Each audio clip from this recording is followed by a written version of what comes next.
Hello friends, Litronics here, and today we're gonna be playing Murky at the Infernal Shrines. So let's look at our team compositions. It's gonna be Murky, Greymin, Sonya, Tracer, and Gazlo versus Cho'Gall, Keltas, Nazeebo, and Falstad. Yep, this is gonna be a great game. We have everyone's favorite hero Murky, we have everyone's favorite duo hero Cho'Gall, so it's gonna be pretty damn fun. Murky is kind of bad right now. I guess maybe in let's say in lower leagues and in lower MMR he can work, because you just lock a target down and they die, right? But in higher leagues his Octograb will just get cleansed, or like the enemy team will just converge on the Tufferfish and destroy it, so he won't kill his target, and like, I don't know, he just doesn't work there. And by the way, if you're actually following the PTR patch notes, Murky gets a pretty huge nerf because of the Octograb. Because right now, when you are casting, the way Octograb works right now, after you cast it, a target is stunned for 3 seconds, no matter what they do. I mean, they can get cleansed, Divine Shielded, things like that, but they will get stunned for 3 seconds, and even if you are killed, they will still be stunned. In fact, if somebody stuns you while you are Octograbbing a target, what it actually does is it benefits you, because instead of having to... basically what happens is you will get stunned for 1 second as Murky, and then you emerge for the stun. The target is still Octograbbed, and you are now free to do even more damage. Like, you are allowed to cast 1 more slime, maybe cast like 2 more auto attacks and stuff like that. So that's definitely not great. I should be really careful because they will kill my egg here. But Tracer is deciding to tank Cho'Gall, which is maybe not the best idea. I don't know why this Cho'Gall did what they did, but there we go. Okay, we got 2 kills. Traded an egg for 2 kills. So yeah, but after, like, if the PTR notes will actually go live, what will be happening is after you cast Octograb, you become unstoppable, and this means that you cannot be stunned. But if you are killed... Oh, I just messed up. I will still explode. Yeah, by the way, Safety Bubble doesn't actually dispel any of poison or chain bombs, things like that, so you want to kind of use it to mitigate the explosion rather than the damage over time effect. So yeah, but if you are killed while you are casting Octograb, Octograb duration actually ends immediately, so it's very important to... Like, it will be really easy to counter. It will be really easy to counter Octograbs. The only real redeeming quality about Murky is the fact that he can actually lock a target down for 3 seconds and allow his teammates to just destroy them. 3 seconds is huge. But it won't be there anymore. So yeah, there's that. But my general opinion of Murky, it's like somebody, I actually don't remember who was it, but somebody said that Murky is a hero that your team doesn't want to have as your teammate, and at the same time he is a hero that you don't want to have on the enemy team because he's so damn annoying. But yeah, it's like he doesn't really benefit anybody but really himself. And to be fair, Murky is damn fun to play. Damn fun to play, but you do feel useless quite often. I will actually push this instead of contesting that objective for just a second. I think what we will do here is maybe go for the Tufferfish, and the reason for that, it doesn't really increase your damage or radius or anything like that, but what it does is people are usually used to attacking only 3 times to destroy your Tufferfish, and this forces them to attack once more, and sometimes they don't expect it. Sometimes they will walk into the range of your Tufferfish because they think that they will kill it. Like, it's just 1 more auto attack, and then they don't, and it explodes once more. Like, it explodes. So it's definitely a good idea. Also, it allows for some... like, how to explain it? Some heroes cannot actually destroy Tufferfish, whereas they have... everybody can destroy the Tufferfish with 3 auto attacks. Everybody has enough time, has enough attack speed to destroy it. But Tufferfish, not every hero can do this. So it's definitely a decent choice in my opinion. Okay, we died. That's fine. That's fine. We have an egg. We are Murky. We are meant to die. So kind of the basic playstyle of Murky is you don't want to be really worried about your deaths. Obviously, you don't want to die for free, but if you can get something done and die, that's a win. That's always a win. So for level 7, we'll go for maybe compressed air here. Unless I do want to go for slime advantage. That's also kind of a decent choice. Yeah, I shouldn't have died there. I should have just used safety bubble and escape. But I kind of wanted to buy maybe Sonya sometime, things like that. So yeah, I'll actually go for slime advantage. That way we can get some. Like, look at those crits. That's actually pretty damn awesome. Also, I believe that you can spread the living bomb effect while you are safety bubbled, so you don't necessarily want to run into your allies when the explosion occurs. That's definitely not something you want to be doing. I think it's an octograb game because we can just lock down Cho'Gall and let our teammates kill him. Also, if you didn't know, while Cho'Gall is casting his charging up his Q, his movement ability, while Cho is doing that, you can actually stun him, and it will input the ability on cooldown and obviously interrupt it. Oh man, Tracer was just a little bit too late with her bomb. She should have casted it much earlier there. That way she would have landed it actually. But now we have Octograb. I actually think that March of the Murlocs on this map can be good because you can just secure the objective. You can just cast it and it will serve as a zoning tool, or in fact if your enemies really want to stop you from getting the minions, you just kill them with the March of the Murlocs. So I'm really kind of contemplating it right now. We do have really good assassins, I think, like Greymane, Tracer. Like, they can chase people no matter what, really. So I don't necessarily think that we need Octograb here. It will be good versus Cho'Gall because, as I said before, we can just stop him from escaping, but I do think that March of the Murlocs can work, and it's much more fun. It's a much more fun ability than Octograb. Like, it's like picking Reign of Destruction versus picking the Horrify on Gul'dan. Like, one is obviously a lot more ridiculous than the other, and it just... Oh, I actually expected him to use his... Ooh, he played smart. He played smart. He actually didn't use his Hammerang Boomerang right away. He actually waited for me to use my safety bubble. And because I expected him to use his Hammerang, I wasted my safety bubble. So he was able to just kill me right after. So that was a smart play by Polstead. I do want to kill the healing fountain though. I don't want to kill this. It's a very good kill, a very good solid achievement, I think. Okay, this should be it. There we go.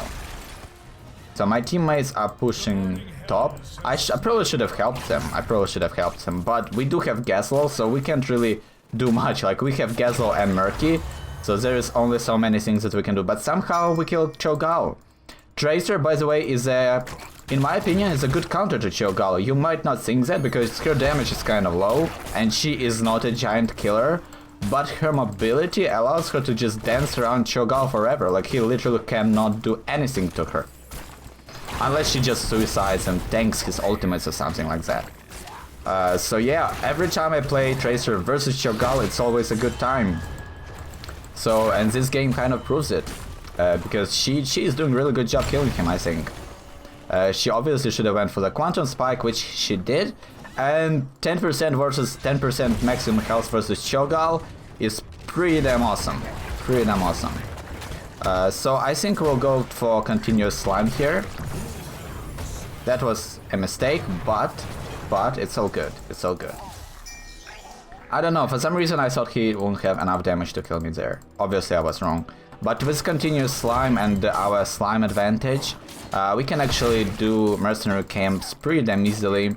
We won't even take much damage. So one more slime and this should be cleared. So by the way, if you don't know, the way slime works is it puts a slow, deals 140 damage and applies slime to nearby enemies for 8 seconds. So this slow will slow them down, and if you cast slime once again onto targets who are already slimed, you will crit. So that's definitely pretty damn awesome. March of the Murlocs, let's do this. There we go. Everybody should die here. Everybody should die here. Man, that was actually that March of the Murlocs was pretty damn awesome. Pretty damn. Also, I really like that this interaction with Siege Camp. They can actually focus the healing fountains. If you give them vision, they will just kill it. So that's definitely something that you can do if you have some sort of a constructed team environment. You just camp with your team here and just with Lunara or maybe Tracer, you provide constant vision of the fountain for those for that siege camp, and they do their job of killing it pretty damn easily. Also, Murky is really good at clearing the shrines. Like his slime, just his skill set, the way it works, it's really good. It's really great. At level 16, I actually might go for blood, which just kind of feels like a waste on Murky, because I mean you will get healed for that health, but you don't have the health pool to supply that amount of healing. Basically, you overheal. I think he needs some sort of like, you know how Blizzard does the unique versions. Maybe Blood for Blood should give Murky shields if he goes over his maximum health threshold. That would make it a really good ability, in my opinion, for level 16. Keltas, for some reason, was there and died, so that's cool. Do I want Slimy Pufferfish? I guess he's feeding. Man, this should be a much better game than that.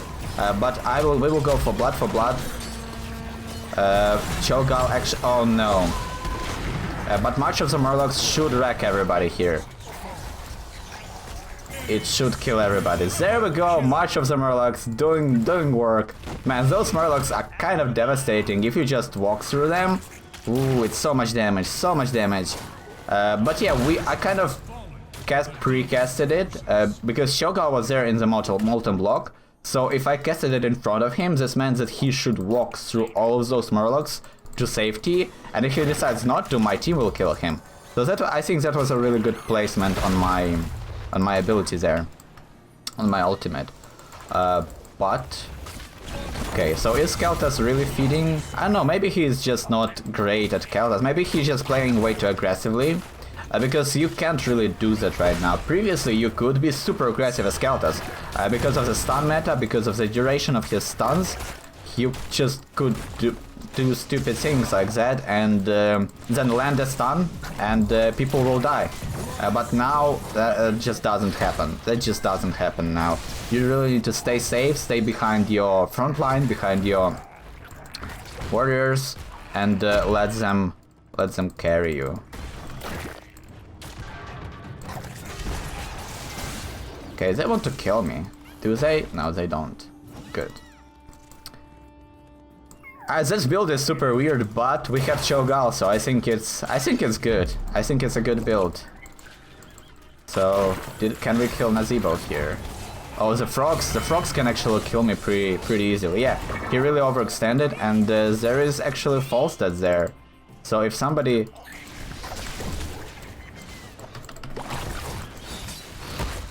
No! No, I wasn't able to cast my blood for blood there. I should have ulted. Instead of ulting, I should have cast my blood for blood instead. That was such a big waste. That was such a big waste. And we definitely could have killed Falstad there. If I... That was a big mistake by me. I I didn't think that the March of the Murlocs would cast that long. I really thought that I would have enough time to cast the March of the Murlocs and get Blood for Blood off. But obviously that did not happen. And now we are dead. So yeah, you never want... It was also really damn aggressive. I could have just fled to safety. But I decided to punish Falstead for what he did, which is kind of what you want to be doing. Like if your team, like if enemy teammates are overextending to kill Abyssur or to kill Murky's eggs, things like that, you really want to punish them for it. And I just wasn't able to execute it properly. Sonya helped, Sonya tried to help, but it was kind of my bad. We'll get another Punisher. I will maybe push top. I guess we can just end the game here, but I don't know. Oh my god, this Falstead is annoying. That boomerang does so much damage. Oh my god, that's too much damage. 3, 2, 1. Is he really doing this? Well, now he kind of screwed up. Unless he can just escape, yeah. Okay. I think we'll go for never-ending Murlocs, just for the sake of it. We didn't really go for the Octograb, so we can't pick Ender Shark 2 or our Rewind. Rewind would be kind of useless here, because the way you want to use it is you want to cast double Tufferfish under the target you are about to Octograb. By the way, you just saw the interaction of Tufferfish and Falstead. He wasn't actually able to kill it. Which was... Oh no, he actually dashed through my... he actually dashed away from my slime there. But the Punisher is defeated and Falstead has been top this whole time. For some reason, I don't know.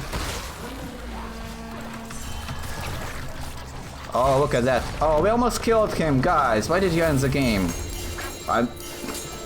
I guess it was fun. We dealt the most siege damage. Actually, Gazlo was really close to us. Actually, Gazlo almost made us irrelevant, but we did soak a lot of XP for us. A lot of XP. I think what went wrong for the enemy team here is feeding Keltas and feeding Shogal. Like, they both gave us 10 kills, which is not something you really want to be doing.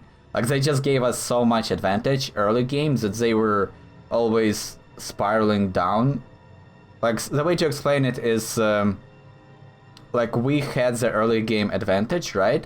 So what the enemies should have done is they should have stayed back and just soaked XP and hope that they would catch up eventually, which they would because of the comeback mechanics and everything. And they just needed a solid defense. But they still played super aggressively, trying to make plays or whatever to get them back, to pull them back into the game. Whereas they should have just patiently waited. So yeah, I think that's gonna be it. So if you enjoyed the video, consider subscribing. And as always, guys, thank you so much for watching and see you next time.